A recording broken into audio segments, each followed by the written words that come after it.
Strasbourg 16e accueille Montpellier 8e. Les Strasbourgeois n'ont remporté qu'une seule de leurs 7 dernières rencontres et se font peur.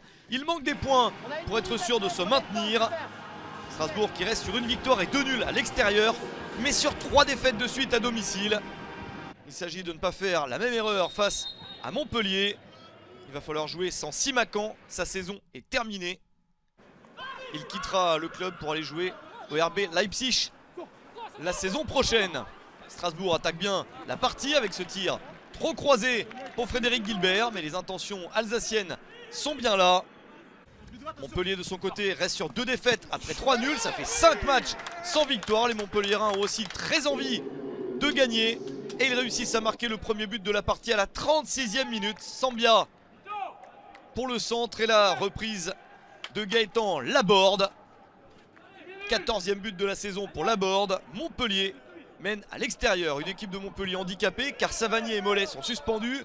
Omlin, le gardien titulaire remplacé par Berthaud, et Mendes sont blessés. Situation un petit peu compliquée, mais à la mi-temps, Montpellier mène. Des Montpelliérains qui essayent de préparer au mieux leur demi-finale de Coupe de France quelques jours plus tard à domicile contre le Paris Saint-Germain. C'est un gros objectif pour les joueurs de Michel Derzakarian. Et dès le retour du vestiaire, il marque le but du 2-0. C'est la toute première action de la seconde période. Andy Delors marque son 14e but de la saison, servi par Vittorino Hilton. Un long ballon très mal négocié par la défense strasbourgeoise. Et Montpellier a 2 buts d'avance. Des Montpelliérains bien lancés vers la victoire et Strasbourg est sans défense. Très compliqué pour le Racing alors que Montpellier se fait plaisir et ça continue 3 minutes plus tard. Nouvelle bonne action montpelliéraine. Un ballon encore très mal dégagé par la défense strasbourgeoise. Et le geste exceptionnel de Gaëtan Laborde. Le ciseau acrobatique pour Laborde. Un geste instinctif parfaitement exécuté.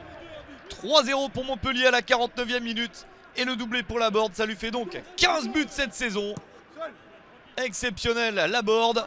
Et Montpellier semble déjà avoir match gagné.